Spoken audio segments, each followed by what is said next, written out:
Luego de meses de no hablar acerca de esta serie, antes del respectivo estreno del nuevo especial de Miraculous Ladybug con relación al multiverso, me encantaría aprovechar el tiempo con terminar lo que he iniciado hace muchos meses. Y qué mejor manera que cerrar este ciclo pospuesto que ameritaba más de lo debido. Bien, de entrada, quiero mencionar que esta tercera y final temporada de Amphibia ha sido un amalgama de ingredientes que busca pretender ser algo que no es en realidad, cosa que la falta de estimulación narrativa, la exploración a ciertas dudas cuyos huecos argumentales los taparon de la peor forma y guionazos que al final no se respetaron pese a la implementación de nuevos elementos que no cabrían en capítulos finales donde una temporada como esta tiene la responsabilidad de cerrar debidamente los ciclos y problemáticas que giraron en torno a ciertas cosas que clamaban mucho la atención del autor. Esto lo trataremos incisivamente en el lapso de esta videocrítica y análisis. Muy buenas damas y caballeros, mi nombre es Gerson y damos comienzo.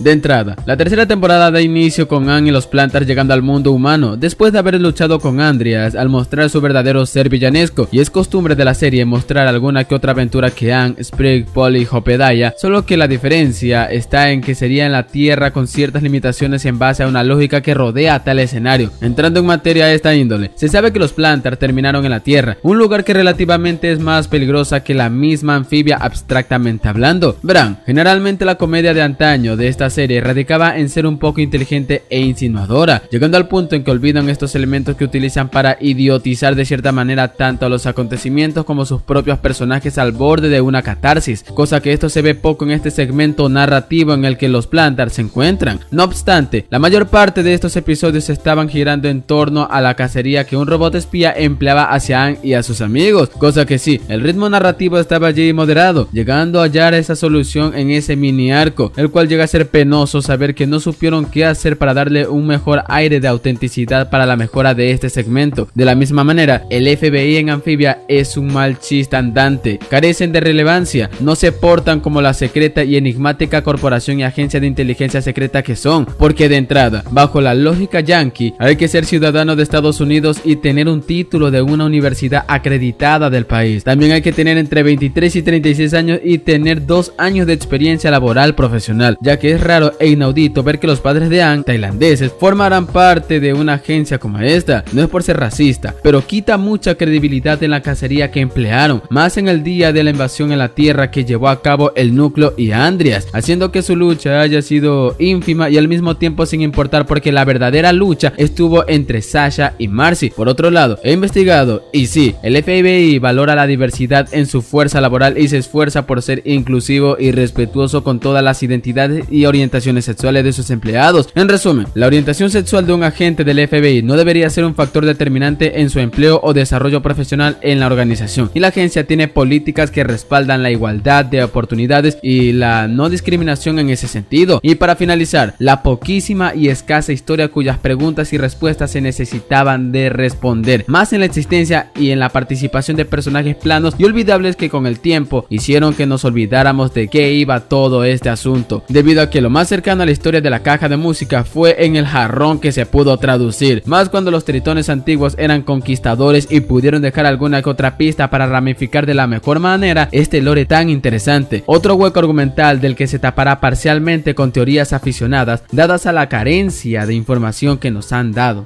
En el caso de Amphibia, mientras que Ann y los Plantars estaban realizando sus cosas en la Tierra, Andreas se hizo con las tierras de Amphibia. Con el avance de tales fuerzas en todas las tierras de Amphibia y sus regiones al control de Andreas, evidentemente, es de esperarse que Bosque Verruga tendría su propia resistencia formada gracias a Sasha, de quien ya hablaremos más adelante. Y lo que más se puede destacar de este inesperado y predecible cambio simultáneo es el cambio de personajes efectuado en cada uno de los habitantes de Bosque Verruga. Ahora preguntémonos, ¿estuvo bien este cambio en ellos? Efectivamente, y al mismo tiempo necesario, porque es obvio pensar que las circunstancias cambian el carácter de las personas. No lo digo yo, lo dice la sociología. No obstante, la participación de tales entidades no destaca en lo absoluto cuando priorizan más el toque episódico con el que siempre ha regido su historia en general. En lugar de mostrar circunspección ante conflictos de esta magnitud, estas índoles representan un grado de peligrosidad que en algunas obras que ejecutan precisamente la naturaleza de estos. De la misma manera, el imperio de Andreas es un bodrio. Analicemos detenidamente sus operaciones. Toda la tecnología antigua que mostró la reactivó. Estuvo bien eso. La proliferación de las ranabots debían ser más organizadas, ya que terminan siendo un conjunto de armatostes que hacen quedar mal parada esta invasión. Segundo, el mermar de recursos. Está bien que la resistencia tome terreno en ciertos aspectos a la hora de recuperar lo que les pertenece, pero Andreas como dictador tuvo que adquirir una mentalidad de dictador, es decir, la carencia de toma de decisiones por parte suya no ha hecho más que darle un empeoramiento de su imagen como monarca y dictador. Evidentemente no muestra la verdadera actitud de cómo un tritón rey como él tenía que comportarse. Vio como una de sus mejores amigas supuestamente lo traicionó. Por ende, la instrucción de su padre y antepasados tendría que ser la debida para que justificara la manera que ha obtenido de vivir más de 1000 años. La resistencia estuvo bien a pesar de que sus pasos eran entorpecidos, pero Andreas tenía que tomar acción mientras que el núcleo poseyendo el cuerpo de Marcy hacía lo que tenía que hacer hasta llegar al momento en que la invasión de la Tierra diera su debido comienzo. De la misma manera, un capítulo que llegó a desperdiciarse de tal manera es la del momento en que los Plantar llegan a hablar con Madre Proteo acerca de una profecía que estuvo encima de ella todo el tiempo, literalmente, sabiendo que tal profecía pudo haberse dicho en el final del capítulo anterior cuando entraron a tal reino. Una forma muy descarada de gastar presupuesto, sin mencionar el tremendo guionazo conveniente que resultó ser el conjuro que el autor creó un antagonista tan poderoso que ni siquiera con las formas supremas que tuvieron Marcy, Sasha y Anne pudieron con tal amenaza, sino con tal conjuro cuyo acontecimiento hablaremos más adelante. Y para finalizar, la alianza de anfibios. Para empezar, los sapos, los enemigos naturales de las ranas, llega a ser entendible y muy justificable al proponer una lucha cuya propuesta llega a respetarse con la lógica y normas impuestas en tal barbárica cultura que hace alzar respetuosa y fervientemente el ejército en el que pertenecen los sapos. Los tritones rebeldes, aquellos que se negaron a unirse al ejército de Andreas. Esto nació por Anne sembrándole la duda a este tritón cuyo nombre olvidé, cuestionando su moralidad. Artimaña que se piensa que pasa por alto, pero no. Una manera en la que el capítulo llegó a ser desperdiciado cuando claramente dicho personaje vivía acorde a sus ideales toda su vida, porque es difícil hacer entrar en razón a personajes que rigieron su vida ante una determinada ideología. Y los fúngicos, este también llegó a ser totalmente justificado, aunque el hongo manipulamentes haya sido derrotado y sobrevivido para crear su propia sociedad. Al final llegaron a una tregua al compartir un enemigo en común, todo con la finalidad de hacerle ver que no resistiría de la misma forma en el segundo y venidero asalto de Ranabots. Dicho y evaluado lo que cada elemento hizo destacar a esta temporada. Prosigamos con el siguiente punto.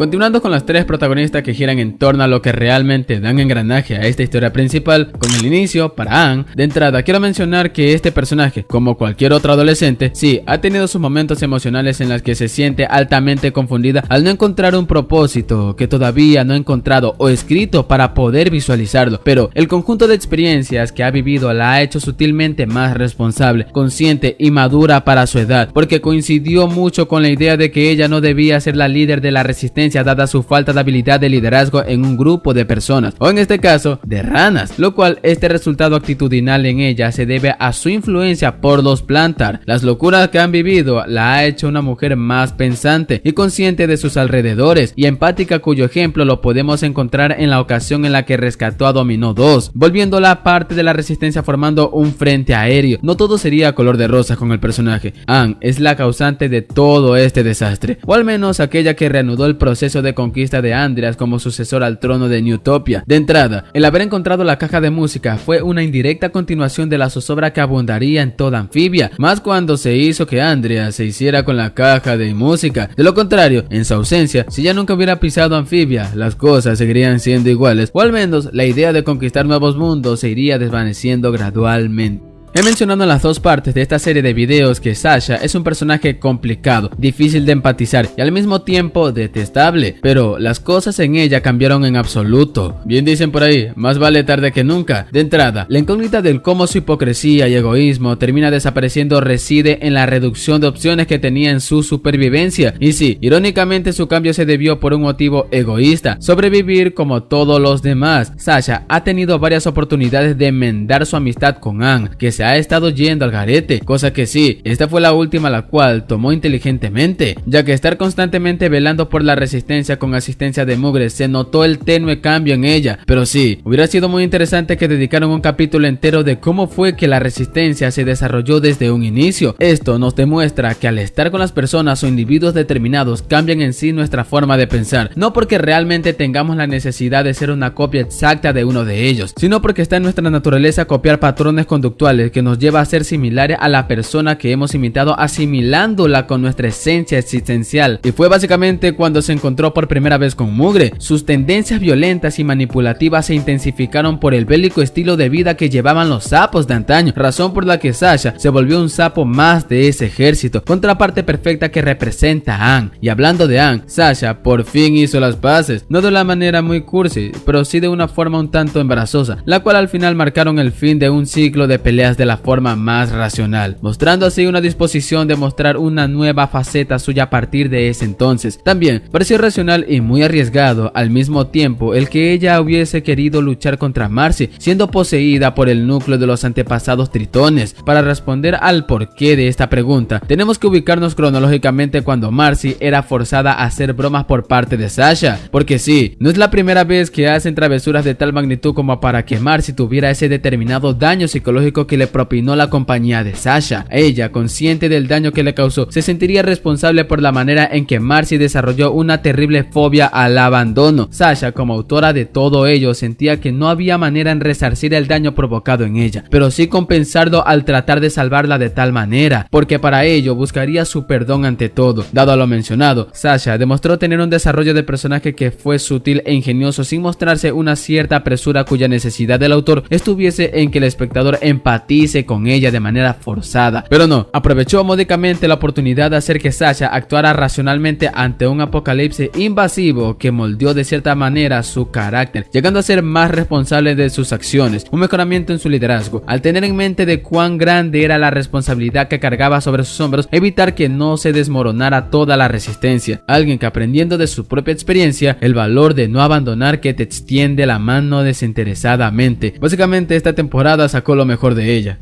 En el caso de Marcy, quiero entrar en el hecho de que su pasado no está bien explorado, o al menos lo percibo de esa manera, debido a que se siente que nos transmiten que Marcy resulta ser un mal tercio en el círculo de amistad que pertenece, razón por la que al momento de adquirir los poderes en la caja de música fue un su participación en ese choque de meteorito que trataba de detener. No sé si lo he dicho en otros videos de esta índole, pero Marcy tiene esa profunda fobia al abandono, lo cual se lo incide más profundamente en la prisión mental en la que se encontraba, misma razón que ella la hace un personaje muy distraído y evasiva con lo que tiene que atender. Si bien pudo resolver esa cantidad abrumadora de rompecabezas y puzzles, entonces pudo derrotar al núcleo para recuperar su voluntad. El núcleo simplemente vio cuán ingenua era Marcy, que fue fácil para ese algoritmo manipularla de tal manera que le diera el tiempo suficiente en conquistar la Tierra. Básicamente no se puede decir mucho de Marcy debido a que su participación humana fue reducida, invisibilizada y superflua al mismo tiempo. No obstante, la relativa arcaica tecnología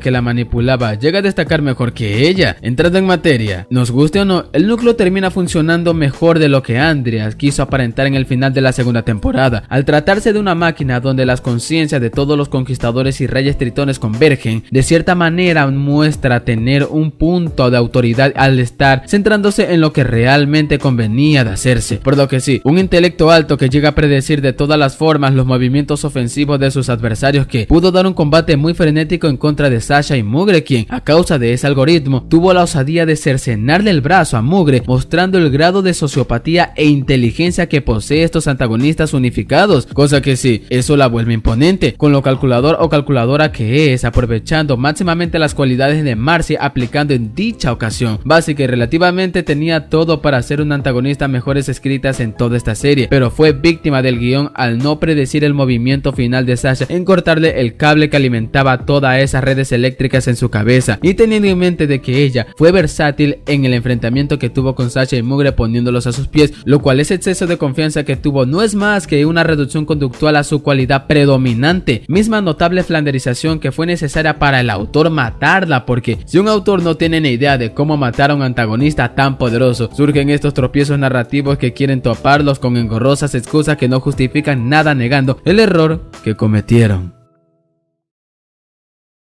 Y para finalizar, la batalla final. Este especial en particular llega a segmentarse en 3 partes que llamo la primitiva, la contemporánea y Sonic Adventure 2. Ya verán a lo que me refiero. Y por supuesto que se analizará cada una de ellas. En el capítulo de Beginning of the End o el comienzo del fin, de entrada, para hacer una primera parte, carece de originalidad si hablamos en sus primeros minutos. Un prólogo como tal tiene que dar razones para invitar al espectador a la aventura que va a visualizar cuando se desconoce lo que pasará. De la misma manera, al ser meticulosos con los preparativos de la guerra en la segunda mitad de esta tercera temporada, resulta ser la manera en que escupen el esfuerzo para realizar tal ofensiva, ya que la batalla como tal termina siendo meramente insípida y carente de coherencia. No hay organización ni coordinación en el frente de batalla, donde desperdiciaron los primeros 10 minutos en una trifulca que se debió de solucionar antes de ello, antes de que dieran inicio a tal batalla. De esa manera, en ese lapso pudieron demostrar los frutos del entrenamiento de cada uno de los personajes, la cual esto no es más que una evidencia de cómo no hacer una batalla final cuando no se tiene la menor idea de cómo visualizarla, ya que además solo bastó con la presencia de Andreas para que el ejército rebelde retrocediera. El siguiente capítulo consecutivo de este final es All In, o en español, todo dentro, o sea, no sean mal pensados. El punto es que en este capítulo, más que un capítulo, parece más la duración de un especial de Miraculous World, porque 50 minutos se necesitaron para el desarrollo de los acontecimientos de esta batalla. Para empezar, la crudeza que intentaron transmitir en esta invasión está muy limitada. ¿Hubo bajas? Sí, pero no se llega a explotar el máximo potencial que esta invasión tuvo. Al tener la conciencia de la empresa para la que estaban trabajando, era obvio que la creatividad en este aspecto iba a ser condicionada y muy limitada, dadas las nuevas políticas con las que Disney suele regirse, porque de la misma manera, una invasión como esa pudo controlarse, es decir, el ejército estadounidense no pudo con algunas ranabos, pero Sasha y Mugre, con media ferocidad suya, acaban con unos cuantos. Se sabe lo avanzada que puede ser esta tecnología extranjera al notar que un reino entero puede ser levantado con propulsores como si nada, junto con un campo de fuerza y energía que repele todo ataque. Fueron ellos los que terminaron en desactivar los escudos. También Copedaya ha mencionado anteriormente que los padres de Polly y Sprig murieron a causa de unas bestias que atacaron Bosque de Verruga, así que para enfrentar tal trauma realizan una especie de danza que terminaron controlando a tales bestias. ¿Se dan cuenta cuán roto es este poder que tienen al controlar bestias como estas? Aunque por otro lado es un sinsentido completo. Para empezar, con esta danza en su conocimiento se tendría alguna que otra bestia domesticada en su poder, como la mantis que casi entró a la tierra, el forcejeo del cierre de este ciclo, el cual a nadie le interesaba, y un factor olvidado también, llega a ser una forma paupérrima de agilizar las cosas en esta batalla, y una forma engorrosa de ganar ventaja, siendo un guionazo. De la misma manera, si uno de los Plantar, incluida Ann, utilizó esta danza por primera vez, ¿por qué no la siguieron utilizando? Porque reconocen que quitaría parcial esencia de la serie. Otro momento que llega a destacarse es la contienda entre Ann con el parcial poder de la caja de música en sus manos contra Andreas con un mecha muy poderoso que rivaliza con su poder, sin mencionar que el poder de la amistad no funcionó en esta ocasión, con la intervención de Sprig leyendo una carta con tinta invisible siendo vista con una luz infrarroja. Andreas terminó por cambiar de parecer con la mentalidad desganada que mostró en toda esta tercera temporada. Para poder entender esto mejor, en un capítulo se desveló cuál era su pasado y cómo la traición de una de sus mejores amigas le afectó tanto que le costó el retraso de invasión que tenían planificado los tritones de la realeza, cosa que al mostrar que Andreas no funcionó para ser un villano y antagonista, hacerle entender que la causa por la que ha estado luchando ha sido errónea todo este tiempo, haciendo que desde un principio dudara de la metodología de sus propios familiares, al creerse dioses poseyendo un artefacto cuya procedencia y naturaleza mágica desconocían. Aunque sea un personaje nada relevante, el autor se las ingenió para que él impusiera un destino para que pudiera resarcirse, enmendarse y buscar una especie de redención por todo lo que ha hecho. Y finalmente, The Hardest Thing, o la cosa más difícil. Quiero arrancar con mencionar que toda la ejecución de este final no es más que un vil calco al final de Sonic Adventure 2. Piénsenlo detenidamente: un meteorito y una estación espacial a punto de estrellarse con el planeta con el afán de provocar una extinción global. Máximos poderes para detener a tales fuerzas antagónicas. Un sacrificio que posteriormente reviven en un punto cronológico específico. Una cosa es inspirarse y otra cosa es calcar o hacer un refrito de una obra. Y al parecer el autor fue muy fan del erizo, solo que al parecer no supo cómo ocultar ese fanatismo. También es de mencionar que esta batalla final en el que Aang, Sasha y Marcy con los poderes máximos de la caja de música no funcionó, porque simplemente llegaron a abrir más una llaga que surgieron con las incoherencias que implementaron, donde la carencia de fundamento abunda, donde deja más o menos paso todas las teorías aficionadas con la escasez de información. Además, es muy complejo pensar que los ancestros de Andreas tuvieran recursos de sobra para tener un titánico plan de contingencia en caso de que fuesen derrotados. Lo deja aún más en evidencia lo que se tuvo que explorar aún más. Además, tomando en cuenta el conjuro que mencionó Madre Proteo al ser un guionazo, sí, y reitero, Aang debía morir, no porque sea odiable el personaje, sino porque una vez más irrespetaron las normas impuestas al realizar tal conjuro. Un show más, una serie que no teme mostrar alguna que otra muerte que resulta ser cómica sin temor a la censura y cancelación en el proceso, respetó el hecho de que Papaleta tenía que sacrificarse para no seguir provocando cíclicas batallas que implica bastante el reinicio del universo, razón por la que llega a ser satisfactorio el final a diferencia de Amphibia. Es decir, qué nefasto es ver cuando a partir de estos acontecimientos se puede percibir el miedo que tienen ciertos autores de deber matar a sus personajes a causa de una lógica que ellos impusieron, y la resurrección de Aang fue un vivo ejemplo de lo que no hay que hacer si quieres hacer de un final uno que sea de recordar, todo porque no hay una manera de poder derrotar a una versión poderosísima del antagonista. Y para colmo, mostrarnos también a última hora la existencia de un guardián que mostró irresponsabilidad al dejar que la caja de música cayera en manos mortales para que lo usaran irresponsablemente, cuando claramente dicho artefacto puede perpetuar olas de zozobra en el multiverso, cuyo desequilibrio es provocado por un descuido de un ser mágico con eones de edad. Ni se llegó a especular muy bien sobre su existencia, ya que al parecer su existencia es una manera indirecta de tapar los huecos argumentales que abundaron para su finalización y atar todos los cabos sueltos de tal índole con tal de solventar conflictos narrativos para tener así un paso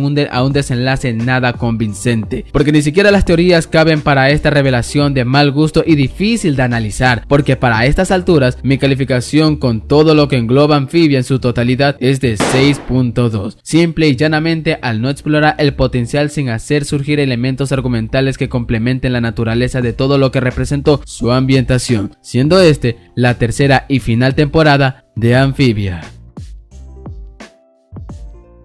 Bueno, hemos llegado al final de este video, cosa que si gusta bastante de este contenido, me puedes apoyar con tu desinteresado like y suscripción, que por supuesto es gratis, seguido de activar la campanita para que seas notificado cuando yo suba semanalmente un nuevo video, y seguirme en todas las redes sociales si interesas en saber qué es lo que pienso sobre ciertas cosas. Y bueno, soy Snowdeadsman y nos veremos en un próximo video. Dios los bendiga.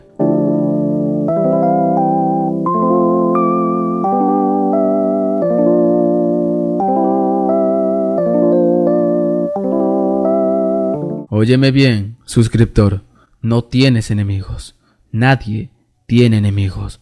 Nadie en este mundo merece ser herido.